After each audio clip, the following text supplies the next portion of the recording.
This is breaking news from the Las Vegas Review-Journal, sponsored by Michael Gaughan's South Point Hotel, Casino, and Spa. Soundly rejected all of that. All of the theories offered by Mr. Tellis were rejected by the jury, and the jury was left with the facts and the evidence that have always been there since the beginning of the case. And that is that Mr. Tellis planned this extensively. He drove to Mr. Gehrman's house. He was lying in wait, and he attacked him from a place of cover.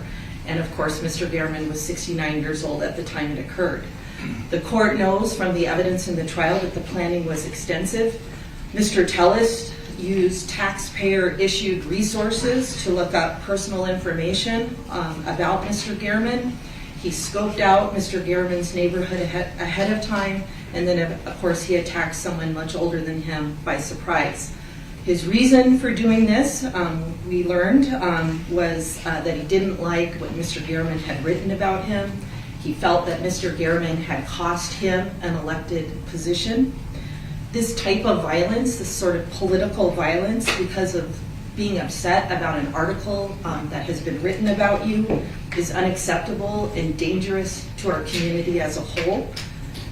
Beyond that, Mr. Gehrman's position as a reporter for decades in Clark County, his death affects the community in a unique way. There are many people who are readers who felt like they knew Mr. Gehrman and relied upon him to supply them with information about various news within Clark County. And finally, and most importantly, the family of Mr. Gehrman lost a beloved family member, an uncle, and a brother. Based on all of these factors, the state respectfully asks for the maximum sentencing enhancement available to the court. We do have one victim speaker. Thank you. Mr. Tellis, do you wish to address the court? Yes, Your Honor. Thank you.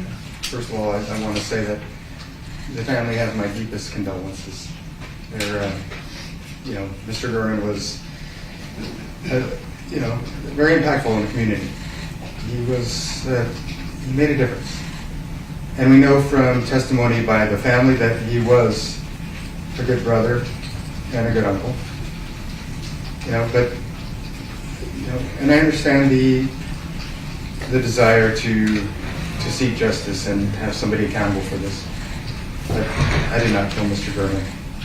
And unfortunately, the people who should be held responsible, who should be brought to justice, the chances of that happening now, right this minute, are slim to none. But that said, again, my deepest sympathies to the family, and I wish them well as they navigate the rest of this tragedy. Thank you very much. Mr. President? Yeah, I'll be brief. Your Honor was very attentive through this trial, which was lengthy. The jury was able to hear the state's case, the defense's case, and they ultimately reached their verdict, and we're not here to question the verdict this morning. Mr. Tellis exercised his constitutional right to go to trial and to testify, period. That's what makes this country so great, this judicial system where we take cases, we take facts, we take theories of prosecution and defense and present it to a jury. Obviously, the jury was very thorough and careful. They took 3 days to go through everything before they reached their ultimate conclusion. Mr. Tellis was convicted. To punish him for doing that, and I'm not anticipating that the court would ever do this, and I'm not saying that Your Honor is, to punish him for exercising his constitutional right is obviously inappropriate. He intends to pursue an appeal. Obviously, again, that's not really for today's discussion. What is his utter lack of criminal history. If you look on page 3 of the pre-sentence investigation report, criminal record, we have a long string of zeros, felonies, gross misdemeanors, prison, jail. He doesn't have any prior convictions. He's not a recidivist that is before this court or others repeatedly being convicted or entering pleas for violent crimes, saying, "Judge, this time give me a chance. This time things will be different." Your Honor heard from his family. He's an exemplary father. He was a good student. He was elected to office. In most part, he was a good husband. We have to look at the entire man. He's been convicted of perhaps the most serious offense. It carries one of the heaviest sentences in our judicial system, the jury elected to give him the opportunity at redemption.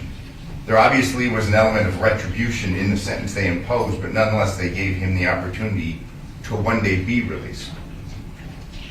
What's before your honor is, again, how much above that 20-year sentence will he have to serve before he's eligible for parole.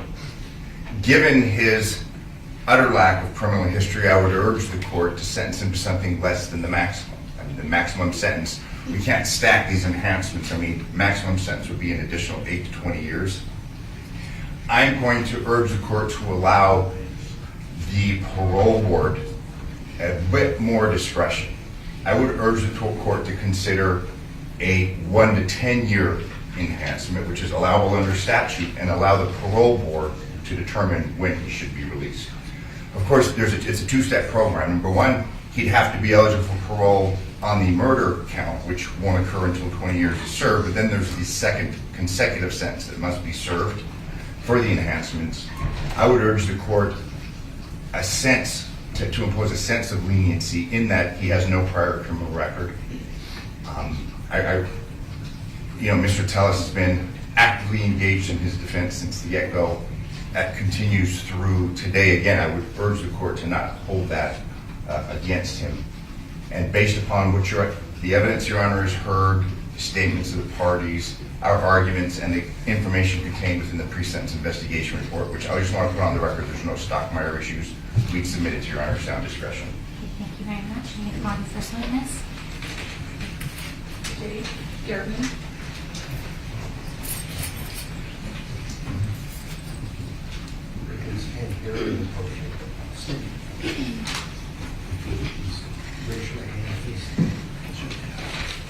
You do solemnly swear the testimony you're about to give in this action shall be the truth, the whole truth, and nothing but the truth, so help you God? I do. Can you please state and spell your first and last name for the record? Sure. Jay German, Jaygerman. Thank you.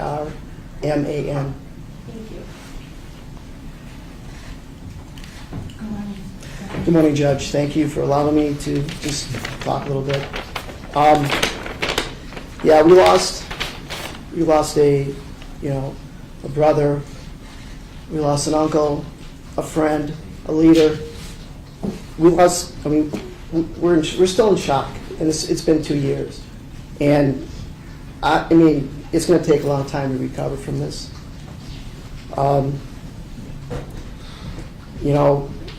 It's taken this whole ordeal, the trial, the crime, the murder, it's taken a big toll on our family.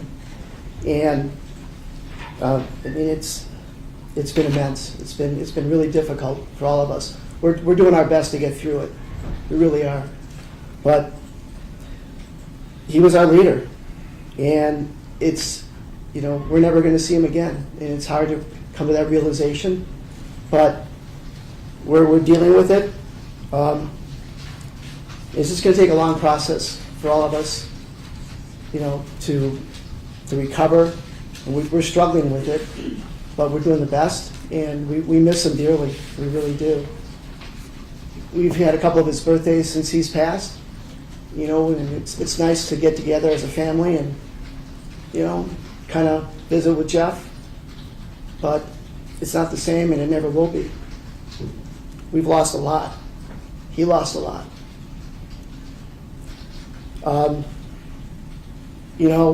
We have a lot of anxiety about the future safety of our family, and the children of our family, if Robert Tellis were to be released after just 20 years of incarceration. But thank you for letting me take a few minutes to talk about Jeff and our family. Thank you. And thank you for your testimony. Anything else? Not on behalf of the state. In accordance with the laws of the state of Nevada, this court does now sentence you as follows. In addition to the administrative assessment, the DNA fee, and the collection fee will be required to submit to genetic marker testing. At this time, the court's going to sentence you to life in the Nevada Department of Corrections with parole eligibility beginning after a minimum of 20 years has been served. and after considering all the factors enumerated in NRS 193.165, the court's going to sentence you to a consecutive 8 to 20 years for the deadly weapon enhancement for an aggregate 28 to life. In the Nevada Department of Corrections, he has 771 days. Does the defense agree with that? Yes, we do. Okay, and the restitution, was there any objection to the restitution amount? No, Your Honor. And opposed restitution, the amount of $23,347.71 to the victim's family. Thank you. We do have two housekeeping matters. One, there was a request for return of property. I've reached out to Mr. Hamlin. We anticipate an order being signed to return items that were seized that were not of evidentiary value to Mr. Tellis' family. Secondly, we filed a motion to withdraw. There's not been a breakdown of communications. We've had a very good level of communication and participation from Mr. Tellis and ourselves through the course of this case. We were retained for trial in this matter. Obviously, now the case is going to the next stage. I visited with him yesterday. He's aware of the motion, which we gave him a copy of this morning. I know we have a representative from the Public Defender's Office here. Obviously, there's an appeal that's going to be pursued. We want to bring that to the court's attention. I would ask that Your Honor grant our motion and set the matter for a status check in a week for confirmation of appellate counsel.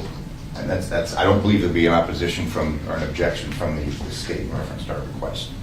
Okay, I think Or from Mr. Tellis. someone here from the Public Defender's Office? Yes, good morning, Your Honor. Kathy Freedman from the Public Defender's Office. We're ready to accept confirm as counsel today. So, Okay, and is that your desire, Mr. Tellis? Yes. Okay, so I'll grant the motion to withdraw. The public defender is appointed. thank you, Your Honor. I think that's it. Thank you. Thank you very much. for appearing. Thank you. Absolutely. Thank you, Your Honor. You've been watching breaking news from the Las Vegas Review-Journal, sponsored by Michael Gaughan's South Point Hotel.